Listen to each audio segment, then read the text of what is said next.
Hello and welcome, everyone. Today we have another of our fabulous Kathy's Corner events where we bring in that expert photo manager with decades of experience in Kathy Stone, who's been such a valuable part of the Project Kin community.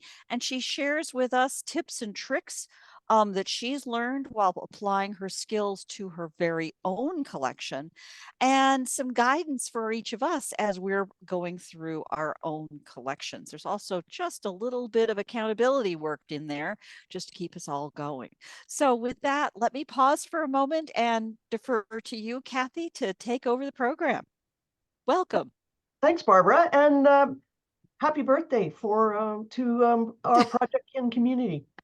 It's now a year that we've been going, so pretty exciting and very exciting times. It's Yay! gone by fast. So I've been very happy to do Kathy's Corner for the whole time too. It's been exciting. So thank you for starting this little group of people that we gather together with every so often and chat about photos. So today, what I wanted to do is answer a couple questions that that Marcy sent to us.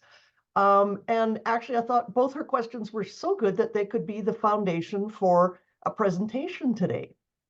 So let's see how good Kathy does at this. Share. Hang on, I think I'm not sharing the right screen. Screen sharing has stopped. Got to go here, here. Okay, and then I want to present. Technical difficulties. I'm trying something new. I made my screen sharing slides in Canva, taking tips from Barbara. So the first question that Marcy had posed to us was, I'm assuming you can see my screen. Perfect. And it says cleaning photos before scanning. Even better. That's what we're talking about. So that was one of Marcy's questions. And her question was, she's got a pile of undated old photos that she got from her in-laws. And she suspects there's a lot of dust on them, and most of them are black and white. And again, dust is one of the big enemies when we're doing our scanning, because dust scanners seem to, the photo can be really faded and everything else, but if there's dust on it, it's going to be just stand right out in the scan. So I thought I'd give a couple tips about cleaning photos before scanning, because Marcy asked if there was a way to clean them before scanning them, and I always recommend cleaning before scanning. Usually we do it right before we're putting them through the scanner or camera scanning or whatever method we're using, because we don't want more dust to get back on them. So for simple dust removal, oh, this is going to be a problem because I was going to show you stuff. Microfiber cloths. So these you can get anywhere. They're better if they have don't have ridges or anything in them. This is like a very smooth on both sides, and they pick up dust quite easily. So just a wiping of the photo, hold the photo, wipe the cloth over it, and that'll get some of the dust off. Wipe it in a direction away from the pile of photos you're about to scan, or you're going to just keep moving more dust around. So one easy way. Another easy way is to use an air blower. So this is from a camera. This is a camera thing, and it's just a little bulb that you squeeze, and it'll shoot a puff of air across the photo and blow the dust off. They also make what is called an anti-static brush. And what it is looks like this. Whoop, right there. So it's a brush, and you can brush it across the photos. You could clean the brush every so often by vacuuming it, but it also doesn't add static, and quite often the dust is trapped on the photo because of static. So the anti-static brush kind of eliminates some of that static that's got the dust trapped. Another wonderful device is this one. So this one we use for negatives, to clean negatives. So it's two of the anti-static brushes that you can just slide the negative right through. And you could use it on prints too.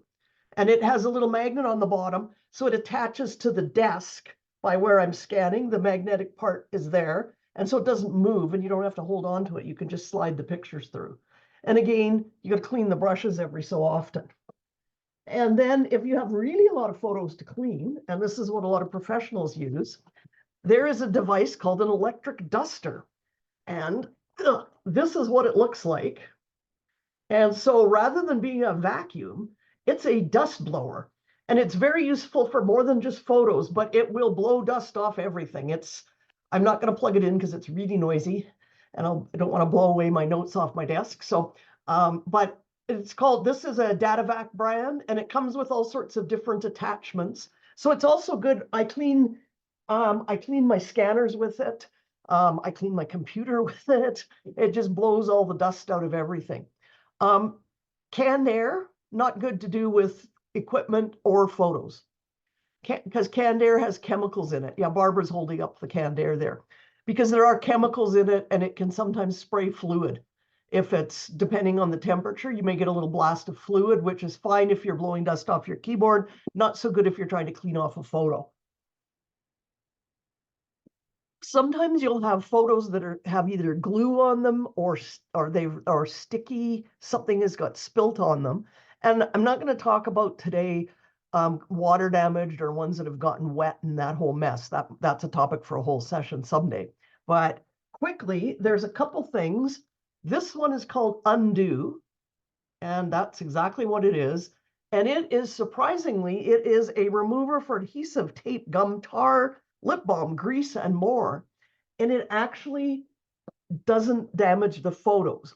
Like everything else, you should try on not right in the middle of the photo, but for the most part, it'll remove sticky stuff even from the front of the photo without damaging the emulsion.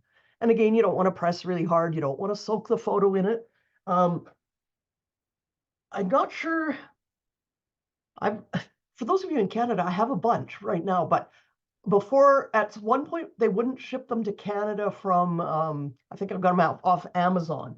So I don't know if that's still the case, because I was in the States and bought a whole bunch of it. But if not, if you're in Canada, just give me a little shout and we'll see what we can do, because I think I still have quite a bit of it left. The other solution, which also works and doesn't damage photos, and these are particularly good for cleaning slides, is Pec Solution. So this is just the solution, just a little bottle of that. And I think you can get it on Amazon. The other source for this, the kinetic dusters and everything, or the anti-static brushes, is B&H Photo, is a really good source for that. They do ship to Canada, and their shipping isn't that crazy. So this is a Pec 12 solution. You wouldn't use this for dust. Like, you don't need a wet, you don't want to put wet stuff on the photo. It's more if there's something really sticky on it. And then they also have Pec Pads, which are just pieces of cloth. And they're guaranteed safe for emulsions, which would be the photo, optics, scanners, copiers, and compact discs, just to clean that with or without the solution. And again, I got those from either off Amazon or B&H Photos. The other one, and I can't find mine, I don't know where it went. If you've got glue on the back of the photo, because you don't want to put away photos or stack them up, it's very inconvenient to have to lay a whole ton of photos out because they have sticky stuff when they came out of an album. A rubber cement eraser, they're also called art gums, art erasers. That's just a picture right off Amazon of what they look like. They're just literally this yellow eraser. They can often be used to take sticky stuff off the back. And again, you're going to want to not go start right in the middle of the photo, but if you've got a big gob of glue in the middle of a photo and you're trying to clean it, I would take a picture of it with the mess on it, because you might end up being only able to edit it, and then try the UnDu and the other things to get it off. Why take a picture first? Because if it damages, then you've got at least something to edit digitally than if you've just done that to your original photo. So those are all different ways. The gum erasers work quite good for sticky stuff. Oh, to get Scotch tape off. Any of those, the UnDu is good for Scotch tape. I've actually used UnDu with the Scotch tape. And again, it's a liquid. So you just want to put a little tiny bit, like it comes with this massive, huge scraper. I think that would be if you were doing a much larger job. But I just put a little bit of it on the end of a cloth. Usually I use a different microfiber cloth, so I still have a dry one for the dust, and just gently rub it, and it should peel it off. You may have to get the Scotch tape a little wet. The rubber cement eraser might work too, particularly if you're just trying to get it off the back of the photo. Because you don't want to put sticky stuff anywhere near your scanners. If you're scanning, even if you're camera scanning, you don't want to lay something with sticky stuff on the back on the pad you're scanning it on and get that sticky residue onto the surface, and then the next photo you lay down is going to pick it all up. And you need, another thing you can do is use archival tissue or paper if the glue is stuck to the back of something, and just put archival tissue in between to keep them from all sticking together. But for just dust, I would clean the dust before I scan them, because dust is not good for scanners either. I always say if something has glitter on it, just throw it in the garbage. But if it's really, really precious and you need to have it included in your digital collection, take it somewhere else, and there you have my permission to scan it with your phone. You do not want glitter anywhere near your scanners, because glitter loves static. It sticks to everything, and all of a sudden you've got little glitter spots, and they reflect really nicely in scans too, like little flashes. You don't want glitter. And if you've got scanners, particularly high-speed scanners, or even a flatbed, there's lots of places, some people wouldn't believe it, lots of places in a flatbed that your glitter is going to go. Besides sticking to the glass and often be cleaned off, it's going to stick to the cover. There's little openings that aren't quite 100%, but it's not hermetically sealed, where glitter will get. And then you've got a big problem. If you're using a high-speed scanner, even worse, because if you get glitter inside the high-speed scanner, it is a nightmare to remove it. So, and same as, you don't want dust in your high-speed scanners either, because they're hard to clean. You want to keep stuff clean before you scan them. So does that help, Marcy? Okay.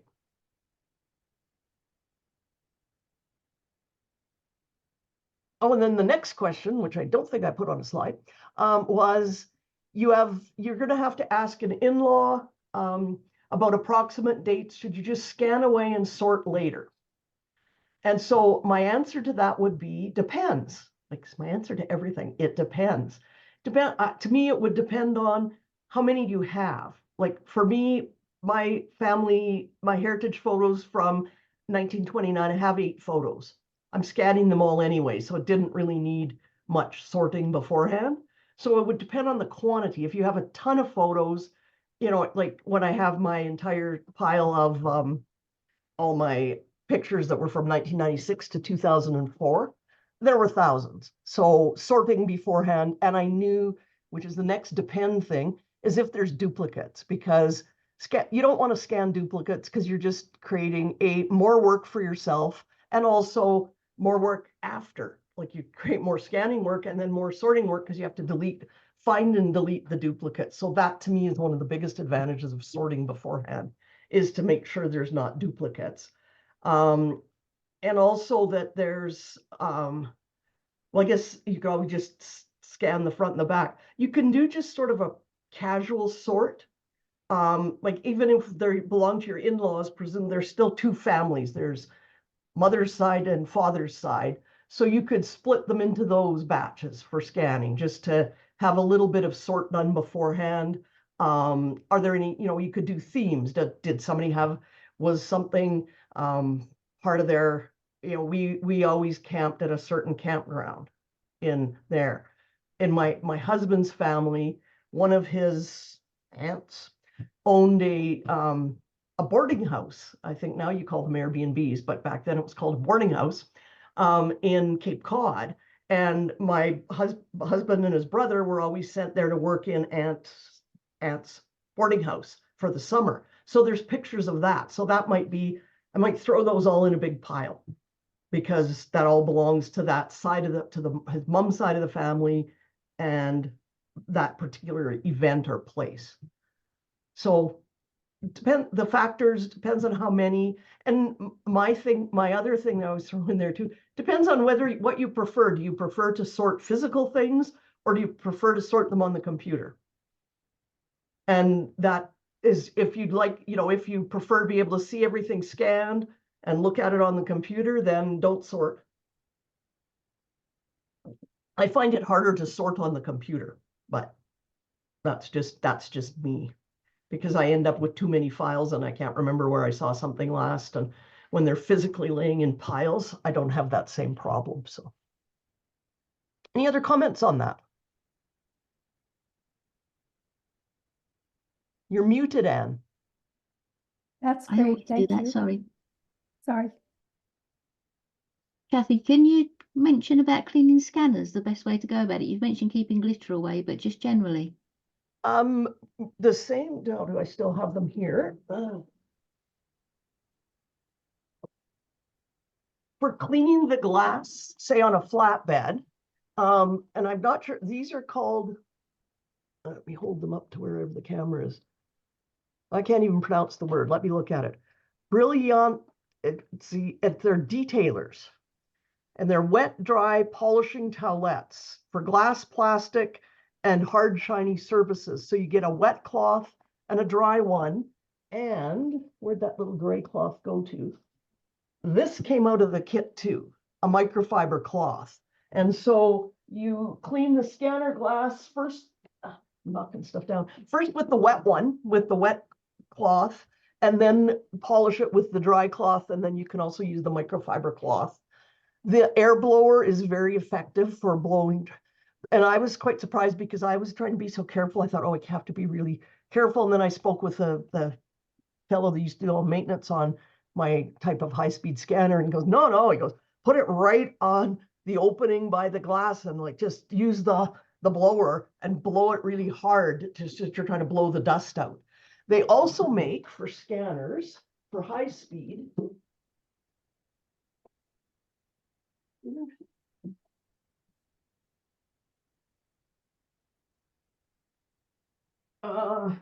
Kodak made them, and I'm sure they work in the Epson too. They're called a transport cleaning sheet. And so what they are is, right here, essentially a piece of paper that you put through your scanner, and it picks up the dust. It's got a very, it's not sticky isn't the word. There's another word for a little bit of tacky maybe would be the word. So you put that through and run it through the scanner a bunch of times, and it will clean the scanner rollers and any dust that it'll pick up larger. It'll get glitter. Sometimes it depends on how deep it is in the scanner. But these work really well. And I've generally, when I'm scanning, I run them through after every 100 or so scans, because it's just easier than scanning a whole bunch of stuff and then looking, go, oh, great, I have a streak through all my scans. I get to do them over. And you can put them up, put them in this way, and then you can turn it up the other way. You can also cut them and put them through this way. And so we do them front side and back side, because the rollers are obviously, photos are going through two rollers together. So this goes through the rollers. So you do one with the side that's sticky, and then turn it over, and then the stickiness is on the other side. The Brilliance pads can also be used to, if you take your scanner apart, and to clean the rollers and the glass inside the scanner. Like you open up the scanner and clean it inside with those same pads. So. Brilliant, thank you. Also use on a flatbed, which I didn't know, because I got something gucky on my flatbed again, because I didn't clean the photo well enough, and I was having trouble getting it off. So I called, the gentleman's now retired, but I called my Kodak expert and said, what do I do now? Like, I've just got this all over my 12 by 18 scanner, and now I'm getting these little marks. And he's used eyeglass cleaner and a microfiber cloth. And so if you want a cheap thing to use, there you go. So, and it did a wonderful job, and it's made for glasses, so it's not going to damage the surface. And again, I'd always be careful to have a microfiber cloth that doesn't have a lot of texture to it, if that makes sense. because stuff, and again, you want to wash them and clean them quite a bit. So I think that's about all the tips for that, for cleaning the scanners. But again, very important. And the more often you clean it, the less likely you are to have to rescan stuff, because there's and I keep a pile of photos that were from either like scenery with blue sky in the back or beach with blue water. Because if you want the quick and fat way to tell if your scanner's dirty, scan a few pictures with sky in the background. And you'll see the scan marks really easy, because sometimes you don't notice them on, like if it's a busy photo, like say if it was Marcy's background, it would be hard to see necessarily pick up a streak. But boy, if you've got a picture of sky or a beach or something, the streaks, they show right up. So it's a good way to check to say, I'm not sure if I'm getting, it's every so often just run through a blue sky picture, and if you get and if you end up with streaks, you'll know it's time to clean the scanners. But frequently, and again, it's not necessarily a monthly, a weekly. It depends on how much stuff you're scanning and what kind of stuff. Like with my high-speed scanners, I decided not to. You can switch out and scan documents in them. I decided not to do that because I thought paper tends to be a dusty substance, and old documents, A, are quite fragile, but B, they're also tend to be stuff kind of falls off them. So I bought a document scanner, a dedicated document scanner, which are much cheaper than photo scanners, just to scan documents with, because, and I'm still using, even though I'm working on my own stuff now, the document scanner is going to get a heck of a workout, because I've got all my kids' memorabilia, I've got all my memorabilia to scan, a lot of which is documents. So any other comments or questions? It When you sounds do to your, me, when you scan, oh, sorry. no, go ahead. When you scan documents, Kathy, what what resolution do you scan them at? I usually scan it at least 600 DPI. I For scan my documents as photos well? at that too. Yeah. Okay. And I did scan. I scan newsprint. Newsprint is tricky. I always put something dark behind the newsprint, because you tend to get the stuff from behind too. So I'll have just like a black sheet of paper or something on the flatbed. But I also tend to scan it either at a higher resolution or as a TIFF. I kind of play around with it, because newspapers are really awkward to scan. They just, sometimes they turn out really good, sometimes not. So sometimes I'll scan them, instead of as a JPEG, I'll scan them as a TIFF, just to get a larger file, because I know I'm going to have to do a ton of editing. A lot of people scan everything as in the TIFF format. I didn't, because the files are so huge, they're very hard to work with. And I thought, and I think I've shared this, my philosophy with regard to editing, even from when I first started scanning, I'm looking back, we're going to have a peek at some of Kathy's original scanning before she knew a whole bunch of things. But the pictures, how do you say this? I don't want to say garbage in, garbage out, but if the picture is not great to begin with, how much editing are you going to do till you've changed the essence of the picture? Like I look back and I've got all these pictures we're going to look at in a bit, are taken when I'm a year old, and they're in my grandmother's backyard. So they were taken with a Kodak Instamatic, most likely, or a Brownie. Probably back then it was a Brownie camera. So they're black and white. They're not great. They're not nobody knew with rule of thirds and all that. So the editing I'm going to do, I'm going to lighten them up or darken them, depending on whether they're blown or underexposed. But that's about all I'm going to do. I don't want to colorize them. I don't want to do a bunch of stuff. So JPEGs right now, that's sort of that we're back now. It might be changing. There aren't a lot of scanners that scan in HEIC yet. In fact, I don't know of any. It was interesting at our photo managers conference, the discussion with a company that Negative Supply, I think they're called, who sells camera scanning rigs, which, as we talked about in Kathy's Corner, camera scanning is the professional, sort of the top of the line way to scan. What professionals use is DSLR cameras set up on stands and everything. And he was saying that there's a move towards less availability of flatbed scanners, high-speed scanners, I just read a thing today that in the UK, Epson has discontinued its workhorse, the V600 scanner, which did photos, slides, negatives. Like it was a flatbed, and it wasn't like, it was slow, but it was still like a workhorse for many of us who weren't doing camera scanning. And so AJ Holmes, the fellow from Negative Supply, his feeling was that we're going to see a lot more discontinued and less availability of flatbeds going forward. So Why? I don't understand. because Why? of the increase of, there's lack of demand for them anymore because of, people have already scanned, or they just don't care anymore. to a degree, people are like, scanning has become more. There's less of a market. There's people who provide the service.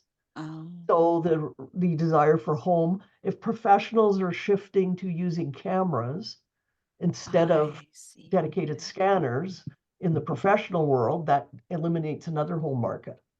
I see. Wondering if apps on phones as well have got a lot to do with it, because they've been really Yeah. pushed recently. So everyone's got a phone with a scanning app on.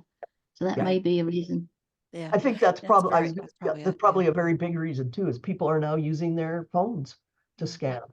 I jumped at that because after, again, a kind of a career in tech, all of my career in tech has really been about this transition from analog to digital in its many forms, from copper telephone wires where it was your voice going across copper to a digital line to, fiber now.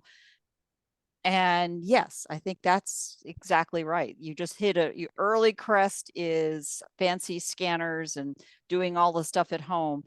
And two things start to happen. One is the local tools like a camera or your phone completely replaces it. Or two, the rigs at a professional level completely replace it, and there's just no market for the There's no laggards. market, There's no no in-between for the market, laggards. because if you're going to scan, unless you're going to like invest in a high-speed scanner, which would be way faster still than your phone, there isn't much difference between a flatbed scanner anymore and the high quality of phone cameras. As that increases, as we get more, because if you look back at I've got photos taken on probably one of the first phones that ever had a camera in it was a flip phone. They're horrific. Oh, I know. Awful photos. But that's not the case anymore. Like I quit using my DSLR because the phone I bought, it takes better pictures than my DSLR. Yeah. And so I think that's part of where we've seen this shift away. So yeah. But I found that interesting too, Barbara, because I was like, oh, why would that be? And then it made sense. And the scanners that I own right now, I have a Kodak PS80. It's been discontinued for like 6 years now, I think. Yeah. It was sort of the top of the line one. And I think Epson still makes can't remember what model is the high-speed scanner for Epson. But I was quite surprised to see the V600 discontinued, because it's sort of it was a real good all-round do-it-yourself scanner. And pros used it because high-speed negative scanners are really expensive. And it's part of the shift, because when I first started as a photo manager, nobody was scanning with a camera. You were scanning with scanners. Like, you bought these expensive scanners, and then gradually that digital asset management crept into it, where people were using, professionals in that field were using cameras, and it was like, hey, that might be a better way to capture. Because with a camera, if you're doing the camera scanning, you don't need, you can scan anything. You can do your slides, your photos, your negatives, your big memorabilia. You just have to move the camera further away. You can do a lot more. In terms of speed, I'm still not convinced it's faster to scan a pile of 4x6 photos with a camera than it is to run them through a high-speed scanner. It's faster to do them in a high-speed scanner, and then you come back to, what quality are you looking for? Like, what is your end product? And as we get more, as artificial intelligence programs and everything get so much improved, like editing software was used to be like, either you had to be really technical and use a program that, you know, you really had to learn to use and almost be either a techie or an artist to use, to now where you can get editing programs that I can use. So I can just flip a picture in and it fixes it and we're on our way. So it's a lot of changes. Yeah. Any other comments on getting stuff Too, ready? Marcy's got a comment there about used photo scanners. Yes, they do. Oh, yeah, you're right. It is a transport cleaning sheet. And their used photo scanners do come on sale on marketplaces and online. You will see them eBay. there. eBay, Marketplace. I will say that I had an old Epson flatbed scanner from probably 15 years ago that the negative scanner wasn't working. So I bought an attachment on eBay, which was fine. It was cheap. It didn't fix the problem. I got Epson's whole support team online. Turned out the optics on the, you know, basically the electronics had failed. Yeah. So I bought through Epson's, you know, factory refurbished. I bought my V370, which is right here. And I took the old one and I didn't put it back on eBay, but another former Ponga co-founder has it now. So yeah, you will absolutely find those handed around. If and you I just got look, my Facebook Marketplace is another one. Yeah, I got my V600 from one of my clients because they were going to do all their organizing themselves. And the son started to do it, and he got through about maybe 200 or 300 slides or negatives and photos and went, not doing this. This is too boring and I can't stand it. And so the V600 just was just collecting dust in the photo collection room. So I mentioned at one point to my client, I said, like, if you ever want to get rid of that, I'll buy it from you because it scans negatives and I have nothing right now to scan negatives with. And I'm not going to scan 7,000 negatives with it. But if somebody has like 10 slides or a couple hundred negatives, I'll do, you know, just to do that little piece of the job. And so I went over one day and there was a little note on it that said, please take this home. It's yours. So that's how I got a used one too. And it's fine. It just keeps working. And so yeah, you can find them online too. So I discovered today while I was researching a company that's obviously in the UK, but they rent out scanners. So that if you're going to do a scanning project, rather than spending a lot of money on an individual scanner, just rent it for a while, do the scanning, send it back. well, and So that's the thing too about buying scanners, or like you know, Barb, we've talked about before about making use of ones in libraries. Now that's a little tougher because you're restricted to the hours you go and everything. But the renting is a great, because the other thing you come to at some point is, I've got, I think, last time I counted, I got like 7 scanners in the other room. They take up quite a bit of room. Is at some point when you're done, then you've got this thing sitting around that you know, once you've finished your project, what are you going to do with all the equipment? And you're not going to get back what you put into it. So, but I've thought about renting mine out too. I may do that, offer that. I don't know if I'll rent them out. I might want people to just come here and use them, but I don't know if I want to let them out of my site. But that is, Kodak used to rent out, they used to have a program to rent out their PS80 high speeds. So You also might want to try checking your local libraries. And I know our library does a lot of, you know, like kitchen equipment as well as garden tools. And to just routinely lend those out, they might very well have equipment like that. I haven't looked lately. To lend out, yeah, exactly. It's a great deal. All right. Okay. We'll move on. Slide 2. Slide 2. I told you I only had 2 slides. So this I think came up towards the end of our last Kathy's Corner with somebody's like, okay, so I've scanned everything. And now in addition to a big pile of print photos, I now have a whole ton of scanned photos. Now what am I supposed to do? I'm going to digress one more moment. I mentioned back, nobody asked about it, but I didn't put it on my slide, so I forgot about it. We used to wear cotton gloves when scanning. And that sort of that was like the museum, put your cotton gloves on, which were handy because you could just wipe the photos off with them. But apparently it's now in the archiving world, they're kind of linty. So they may actually be adding lint and dust to the photos. So nitrile gloves are the thing now, or wash your hands. Because the whole purpose with gloves is to not get oils from your fingers, and obviously not only that, the peanut butter you had for lunch onto the photos, but washing your hands is good enough so you're not leaving fingerprints. Or wear nitrile gloves. The problem with the nitrile gloves, as we all learned during COVID, is they're really hot and uncomfortable to wear for any period of time. So let's okay. Oh, the glove. Okay, cool. So we were going to a little bit on what to do, some tips on, okay, now what do we do with all the scan files? And so this is an actual screenshot of some of my scan files. I had taken a bunch. I apparently have done different things with in my scanner. I can give them kind of names, but not really good. Like I can't really name a lot, and it's hard to, you don't really want to be changing the scanner filing name every 2 or 3 scans, because that's going to take you forever.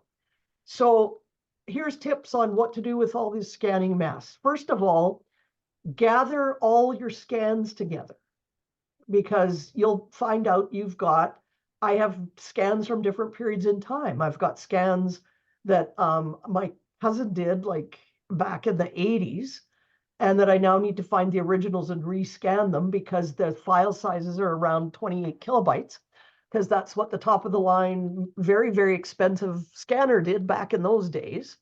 So gather them all together and call them whatever makes sense to you. I call mine original scans. My folder is called original scans. So I put all the originals together in there for my family. It's all done under the family name. And then I make a copy of it. And I work on and I call that one the working copy. And I work in that copy in case I make a big mistake, because I don't work on the originals, but I've labeled it clearly that these are the originals. So I know what these 2 folders are, and I haven't just created 2 duplicate folders that down the road we're not going to know what they are. They're clearly marked original and working copy. And then what you want to do next, or the process I'm going to use, is to start off by renaming the files. So these file names are pretty useless right now. Photos, there's up to, I only screenshot a bit. We got 195 in that folder already. But to rename the file and I use date event, because if you use the date, the computer will sort for you. No matter what, any old file program on a computer, any database will sort by date. So I'll show you examples. So I do date and maybe an event. I don't like big long file name. Like if you say I had a folder, and I'm going to write down, it's the 1961 04 28 Kathy's birthday party, and then I start listing the people who attended. That's going to give me a big long file name that I can't read. So I like to keep them short. I might put like April 28th, 1960 birthday. Or I might put Kathy's birthday, but I'm probably not even, I'm going to put that all in the description. I'm not even going to really bother putting much of that stuff in a file name, but if some people like to have a little bit more in the file name for information. What's the most important thing? And that we put in capital letters. It doesn't matter what you want to call them, how much information you want to have. You have to be consistent. Pick a way to do it and stick with it. Because if you hop back and forth, and I always use the example of the date. And so I date mine 1960 04 28. Year, month, day. They will always sort in chronological order that way. If you do 04 28 1960, it's not going to sort in chronological order. You're going to get everything that was from April, from any old year, all in a big mess. So it's the same thing. And with I know in different cultures have different ways of using dates, but if you however you do day and month, I would always put year first, because that's fundamentally a sort method would be by year. If you're going to reverse month and day, like however you want to do that, if you want to go month, day, or day, month, make sure you write it down. Month, day is going to stay in order. It's going to keep it totally in chronological order. If you go day, month, it's not, because you're going to get all your days together, because the computer's going to start with the very first factor, the first number, the year, then it's going to go to the next number and then to the next number. I put either my scanner puts underscores. You can use underscores. Commas not good. Periods are not good because they have other designators for computers. Spaces are fine between the things. I use a hyphen, partly because I have to use the shift key to make underscores, so hyphen's easier, but again, whatever you do, make it all the same. Write down what you're doing. Why do we rename the files? Because we're going to put the stories and all that stuff in the description, because when you move files around, the name on an image file is the least likely thing to get stripped off a file or changed by a different program. And that's kind of straight through any kind of program. Seldom, I haven't heard yet of a program that actually mucks around and changes the names of files. Dates, such as date taken, descriptions, things like that, can be stripped away from the information at the metadata attached, but the file name won't change. So it's one way to make sure that you don't go through a whole ton of work redating stuff and then have it lost because you moved it out of one program into another. Or you exported it from one place just into a file folder somewhere else and it stripped all the dates off it. Or worse, put the date that you actually, stuff off Facebook is notorious for that. Like you download a photo from Facebook, and somebody sent me a whole bunch of photos the other day, and I downloaded them all, and they come in as the date they got downloaded. They've got which is a nothing date. It's got nothing to do with the date the pictures were taken. It doesn't have anything to do with the date the person posted them. It's just a totally irrelevant date. So, but we won't get into don't store your photos on Facebook.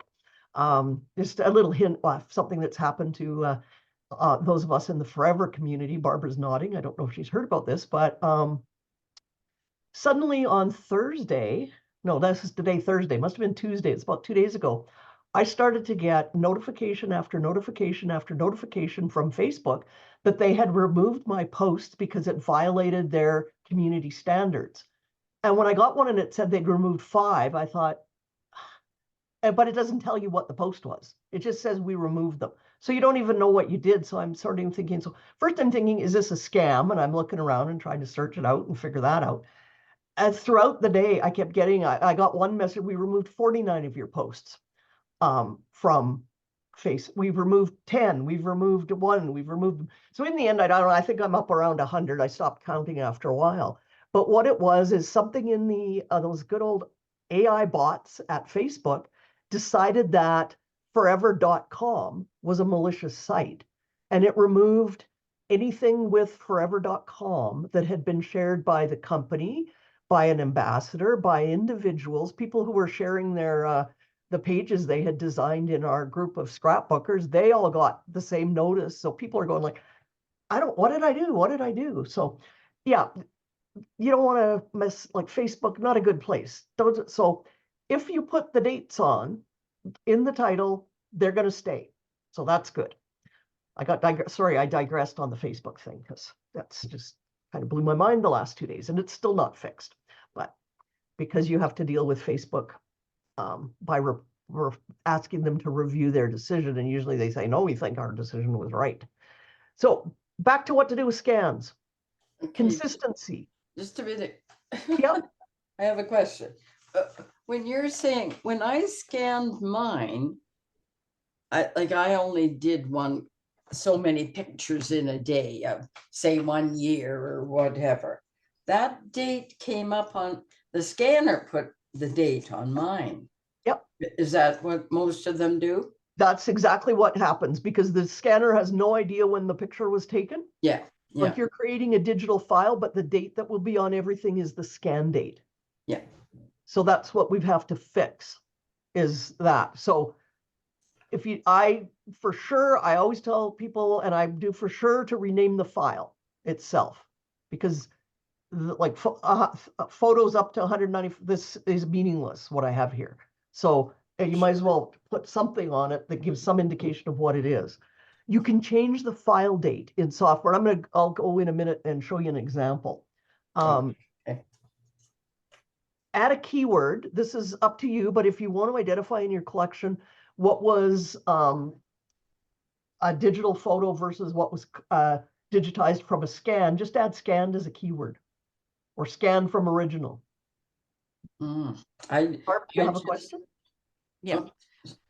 Just as a quick follow-up to that, I mean, certainly there is software to help you put all duplicates together, and your original and your name changed copy are both look the same, as well as what I would do, creating derivatives for other specific projects that might be crops or colors or whatever. You know, I get that in theory, but I don't actually use duplicate finder tools, or haven't. I kind of need to, I guess. But would I, in a good process, not just keep the original name as in parentheses or something like that, so I can, no brainer put them together? Because you're going to create duplicates? No, because I want to go back to the original. So I have the original, right? And I make my working copy, and I do my whatever to the working copy. I keep the original scanned, right? I don't. No? Really? Oh. Because my duplicate, all my folder, all that my working copy now has, and I'm going to start moving my renamed files into their final resting place, to lack of a better term. I'm not going to keep the original scans. Because so do you do any editing at that working copy stage? No, I don't edit. I edit when I need the photo for something, and then I will have an edited copy. I'll show you in a minute. I don't edit everything. I just edit as I need the photo for something. Because you can go through and edit 100 photos, but then if it's time consuming. I think this is where I'm getting hung up, I want to stick a plug in here. Hey, Anne, I finally finished that 345 gigs downloaded from Google Photos. It is on my little itty bitty 2 terabyte drive with terabytes to spare. And, it looks just safe. Yes. But we're very happy about that. Thank you. I guess I needed that. But again, as you said before, space is cheap. Like if you want to save your original scans, you can. And I know I've returned to clients, I've said, if you want, I'll give you the original scans. But a lot of them, it sort of depends at what point do you keep them as originals. A bunch of them went, and you're using a high-speed scanner, sometimes they go through upside down and you have to rotate them all. Like, is rotating considered editing, or it's just when do you do that? Like I rotate them in the working copy, because that's going to become my permanent copy. So I suppose in some my sense advice it's a gentler way, a gentler answer. Who don't have any reason to keep the original scans, like you're using them for different purposes. My thought is it just creates more risk of having duplicate photos everywhere. But why is a duplicate a risk? Because I might accidentally delete the last original? Well, no, it's just a space question. Space is infinite. Well, yeah, that's we'll agree to disagree on that. Okay. In my clean collection that I'm passing on in my family legacy, they don't need 2 copies of it. They don't need the original and the edited version. Because it creates noise. That's fair. That's totally fair. Creates noise. Yeah, that I understand. Okay. Also, if you've got two copies of a photo and you do edit one of them, or you add metadata, which copy are you working with? Which is the most up-to-date version? So that can be confusing if you've got more than one copy of a photo too. Yeah. What I was assuming was a purist view, that there is a scan happened and it gets put into amber. And then copies can be made from that for any kind of working. And now it is stage 2. And anytime I'm going back to find the, you know, to do something else with another original, I don't go to the one in amber. I go to the one that has been modified in some way. That was my thinking. And frankly, this is coming from my view of how you handle software. Yeah. I was engineering documentation, and you know, when you're going to make a product, you document the yin yang out of it. Yeah. You know, every little step. And what you're also documenting is the steps. So there's no question about when something happened, because you have a massive system that tells you all that. So I have, you know, working it down to something that's practical, because I'm not doing it. Obviously, I am no one to tell you how to do it, because I'm not. But I am trying to figure it out. And part of what I'm trying to do is to get my mental model clear. Wrapped around. And I That's think, helpful. and that makes sense. I think from a photo manager's point of view, what we try to do is get people down to a collection of photos, Yeah, a well-ordered a collections. well-ordered, documented collection that's Yeah. that doesn't have duplicates, that doesn't have that's been cleaned up and is the good photo, the keepers, and they've got all the information and the stories attached. Yeah. You know, if you'll forgive me a little bit of a sidebar here, I'm thinking about like chewing on a post, which is basically talking about all this stuff we talk about, family history storytelling. You know, many people come into it with I am going to tell the grand narrative of my family, and then we're done. Yeah. And I'm trying to change the worldview on that to say, no, that's not our job. Our job as family historians and genealogists is to be bringing all of this research in that we uniquely have access to, whether it's talking to living people or whatever else, and put it into a well-ordered collection from which we might pull out, as much as examples as anything else, interesting stories, interesting things that let us, or even interesting structure that let us see more of it. But it's not our job to tell the grand story. And it's also our job to keep that preserved collection ordered as a thing to be passed down. Right. Okay, sorry. I agree. I'll get off the soapbox. Okay. So if you want to identify that these digital photos were scanned, and again, like right now, I know if there's a photo dated 1960, it's a scan, because we didn't have digital cameras back then. As you get into later times, like if we get into my kids, I think I got my digital camera in 2007 or something. I have print photos back to then or before that, but digital cameras came out a long time before that. I just didn't have one. So it's if you think that information is relevant, throw it in as a keyword, just so that you can, and part of that I think is so that, look, going forward, someone can go, oh, that was scanned. Some people will add scanned from, say I would put scanned from my mother's collection. I wouldn't use my mother, I'd put her name. Scanned from the collection of so-and-so. Scanned from, to give an idea where the source of the photo came from. And some different programs will have a metadata field to put in how this came to exist, whether it was an original, scanned, a digital file. Once you've done all that, then I would move so I've changed the dates. Then I would move my working copy. So I've now got a bunch of files dated 1961. I'm now going to move them to the place where they're going to live as they're organized. And once I've finished moving everything, so I have everything that's from 1961 in the folder marked 1961, then I will go in and start doing the stories and like putting the pictures back in the right order. Because quite often, if you scanned a batch of photos from 1961, they may or may not be clear. So like they may not belong together. Okay, so that's it for that screen sharing. So I'm going to stop that share. Oh, we're almost at 5 o'clock. Do you want to see an example? Yes? Okay. I'm going to share my screen again. Maybe. Okay. That's not it. Okay. I'm going to move us out of the way. So here we are with a lovely file. This is some scans that I did quite a while ago. Before I did not use the index card method with these scans because this was a bunch of scanning I had just got when this was all done.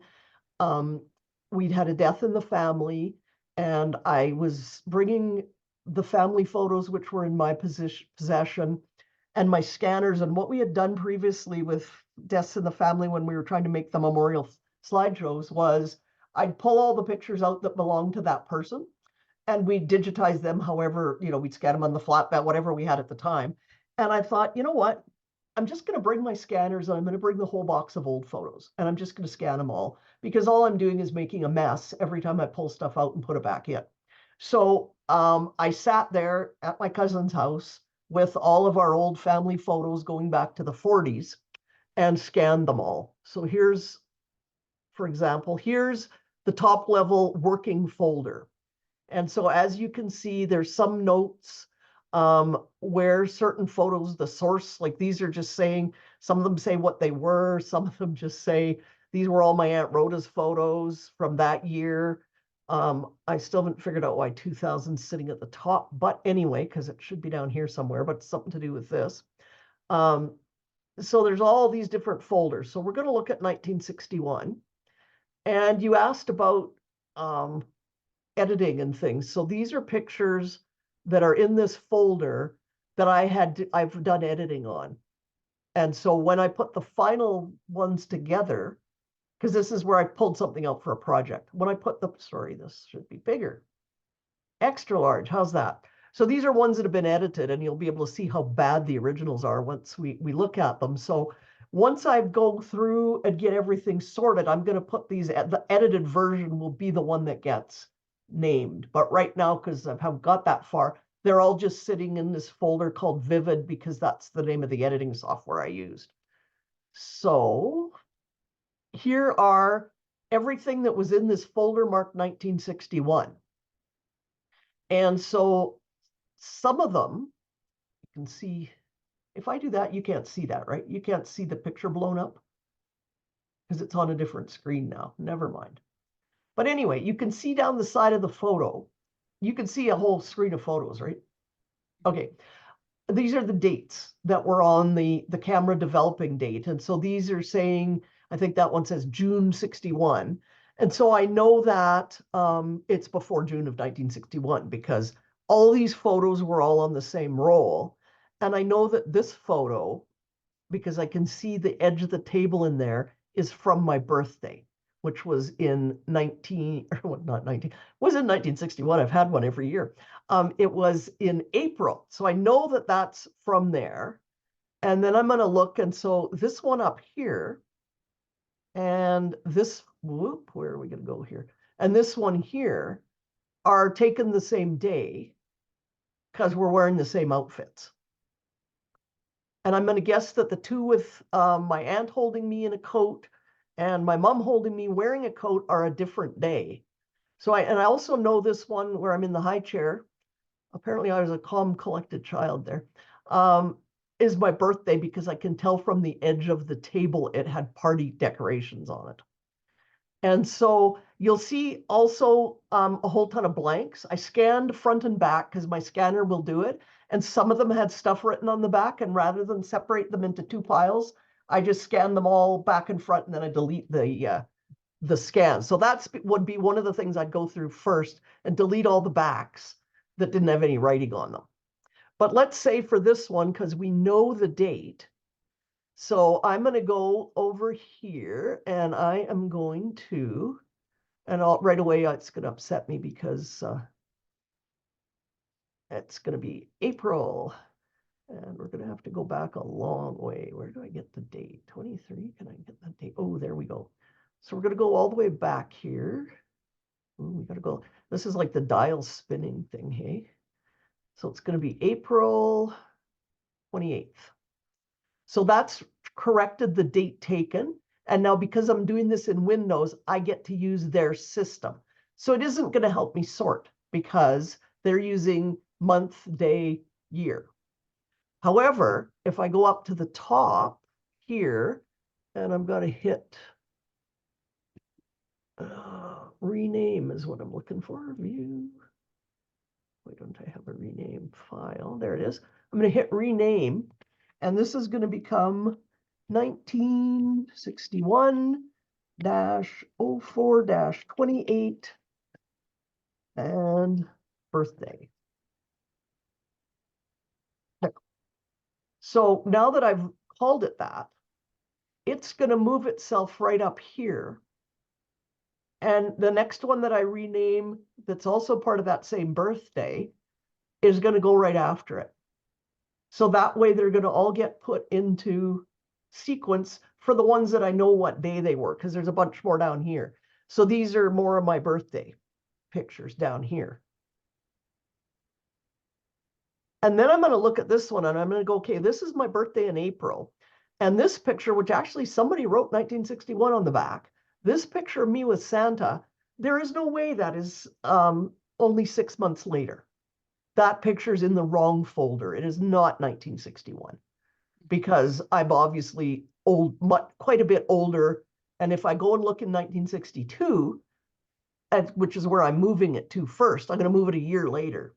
And then it's going to be clear that it fits in 1962. So because I'm in my working copy, I'm just going to, I'll probably, before I move it, I'll correct the date.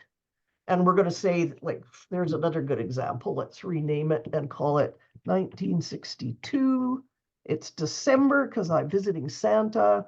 And this is where I hate file renaming because actually I can do it in here in the file name. I could leave it as an XX because I don't know what day the photo was taken. Because I'm changing the name of the folder, so I can still use what we call a fuzzy date. Because I have no idea what day I saw Santa Claus in 1961. So that gets that one renamed, and now it's going to move down here. But when I go specify the date taken, I can't do a fuzzy date, and most programs won't let you. I'm very excited because the Forever Online is going to, in their new release coming out at some point this year, is going to go back to allowing fuzzy dates, where I could put an X instead of making up a day. If you have to make up the date, and so this is two things. So I'm renaming it with the date, and then I'm going to go in and change the date taken so that it no longer has a file date on it. And so this one, as soon as I clicked on it, this one doesn't have a date. But if we look down here in the metadata, this was created on, it says a date. This is what I was talking about, where the benefit of renaming with a date as opposed to changing the date taken. So this says it was created on the 25th of April of 2020, which is probably at some point when I moved all these files from one drive to another. The date modified is actually the scan date, which was the 22nd of December of 2017. And I know that's correct because that's, my aunt passed away right before Christmas. So that's the date it was scanned. So that's where putting a date up here is, putting the date right in the name. Now, if I move this file, the name isn't going to change. And this, you can do some of this, you can do a lot of this editing just in your photos or I'm in my Windows or in, what do you call it in Apple, Barbara? File? Get info. But I was looking at that on a Mac. The get info on a Mac does not let you change this date taken field. Does it won't in somebody photos correct or me? in what do you call your file thing? Finder. Where all your files are. Your Explorer is our Finder. Go figure. Finder, but Yeah. Finder won't let you change dates. It won't let you change dates. You go to something called Get Info, Okay. which lets you change the file. Well, you've just typed to change the file name, but you can add comments, you can add, keywords. Essentially, there are tags that are preset. But you cannot, I don't see where to change the, like a date taken or date created. You can do Okay. it with the terminal, but that's really intimidating. I'm not messing Yeah. with that. I wouldn't be so you may have to do that. Yeah, you can do that. So tags are the same as keywords. Right. So I'm going to add that one.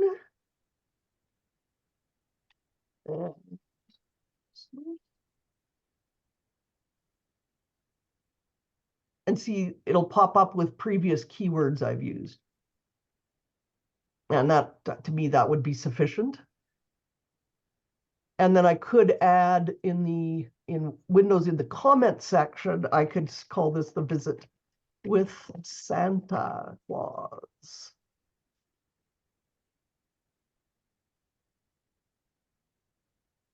Visited Santa and Woodwards.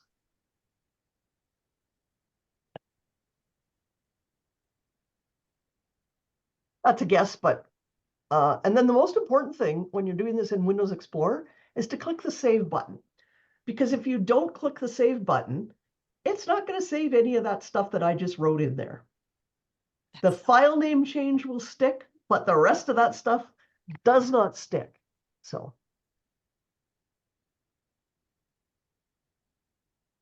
And so that's how I would now proceed through this folder. And you'll see now how that first, the birthday one that I changed the name of here is now at the top. And we need to move, this would be another one that once I change the names, they're going to all be there. And then I can start doing things like sometimes you can do batches. Dimension, size. So I can add a tag still. Can add that tag, and comments I can put on both pictures. I'll put Kathy's. Now, all of this is instead of a metadata navigator software like Lightroom. I mean, Yeah, is you could do Lightroom that too. essentially Lightroom instead is, of? this is very simple. Okay. We're going with the basics here. Like you can do all this in a program, Mm-hmm. but you don't need one. Mm-hmm. And so let's see. So I'm going to get this added. I got to go down here and see if we can figure out what the cake looks like. So that's my Aunt Hazel was there. Looks like a clown cake. I don't know what that cake is. I'll have to figure that out.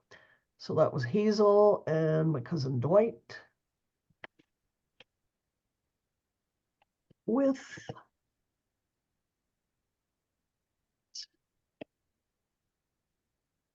Hazel, then Dwight.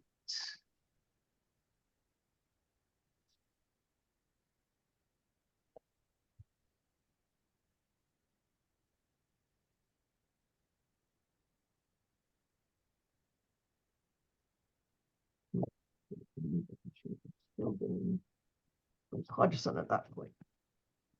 And this is where we get into looking, I'm just doing this just to show you that I can now do, that I can do both those pictures. So this picture that I haven't changed the file name with, all that text went in so I can do it in bulk, add all that stuff too in bulk. And this is also where it becomes important in the description because, and also I tagged it with Catherine Ann Stone using my married name there. I have to decide if I'm going to use my married name or my maiden name. And those are just decisions that you may, I know Carolyn Gunter talked to us about that intercession last time, which we have the recording from, so. Questions. So that's an easy way, but that's basically whether you use a program to do this with, or you do it in File Explorer if you're on Windows, or maybe you can't do it in Finder, but you can. You're going to be basically following the same thing, the same steps.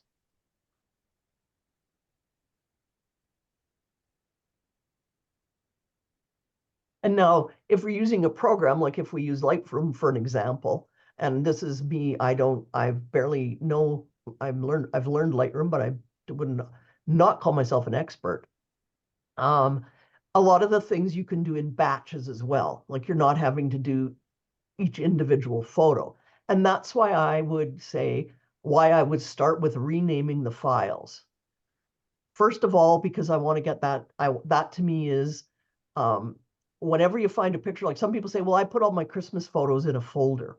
And I said, okay, well, that's cool. And then you get this folder and you look in Christmas, and I said, what's the first thing that, if I had a big folder called birthdays, what's the first question you're going to ask me when you look at this picture?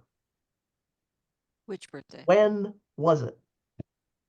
Which birthday? When was it? So to me, I might as well just put the date there. And I may not even write birthday because, or I could put Kathy's birthday as a little, as a hint, but I'm going to put that information in my description field. It's going to say, this is Kathy's first birthday. I've got the date in the title, and I'm going to put as score, I'm going to tag it with my name. I'm not going to use a tag called birthday or Christmas, because my birthday, if I get all, and at least birthday pictures, I know what day they happened. And they're all going to be dated the 28th of April, no matter what year. So I don't really need a birthday keyword to search by. I can simply search for April 28th. And then also, like, chances are, I don't know if you'd ever be looking for a folder full of everybody's birthdays, or of a person's birthday with a keyword. And if I use a keyword of birthday, then I search just that keyword, I'm going to get everybody's birthdays. So that's what you have to think about, of how are you likely to look for something? So, and I'm thinking now, with a good description, AI is going to search for me. I don't need to make up a bunch of stuff. Can I be contrarian? Oh, sure. It seems to me that in the last 10 years, that the power of AI is not in text search, although it's certainly there in LLMs and language and so on, being able to say that when you say beach, that a lake beach is like a river beach is like an ocean beach or something like that. But it seems to me the power is in the computer vision, being able to see the pictures. And when you say birthdays, it pulls up pictures of cakes and things like that. And I think that's just going to keep getting frighteningly, devastatingly better. Yeah. Our language to manually describe the information on each photo is going to get worse, because it's more and more photos to be managing, not just the ones we scan, but also all the ones we're taking. I'm thinking about systems that allow me to both preserve the original before tech touched it. And maybe that's where my head was going, as well as letting tech do the grunt work, do the heavy lift, because I'm looking for a cheat. I'm lazy. And then export based on those searches. And I'm not afraid. I'm sorry, I'm still not afraid of storage being a problem, even though I've been one who has been whining about forever, I can't do any of that until I get my 2 terabyte drive. And my 2 terabyte drive, which I bought for basically $100, $120. Next time I'll probably buy a 6 terabyte drive for $100 in 2 years. That's why I don't feel like storage is the problem. Yeah. Because if I wanted to find a picture of a birthday, I sure wouldn't look for words. I go type birthday, and birthday by person by, the baby pictures. I don't know. Is that just contrarian? Am I not being disciplined? Well, I think it depends on what the purpose is of what you're trying to create. Because if you're trying to create your family legacy to pass on to your family, and then again, I go back to it. And I'm not saying, like, you probably would use a program. Like, I wanted to show, the question was, what do we do? Came up with, like, what do we do next? So those steps are steps no matter what you use for a program. I used File Explorer, just as an example, I'm not going to work in File Explorer, probably. I'm not going to work in File Explorer because I keep forgetting to click on save. So that just lets it out. I'm doing one where I don't have to click on save every time I write something because I've forgotten to do that, and have stories that I wrote that are now no longer there because I've forgotten them. But I think it's what your end goal is.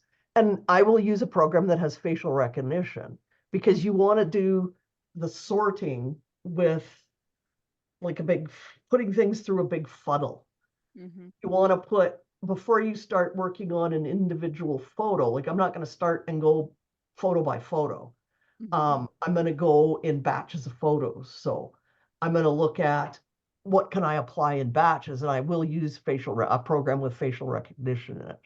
But Mhm. going at an agnostic approach, I figured I could show the key factors that you want in a program by using the example of File Explorer Yeah. Yeah. to stay out of a program. Yeah. Yeah. Okay. Fair, completely fair. And you know my buttons to push. That is absolutely one of them.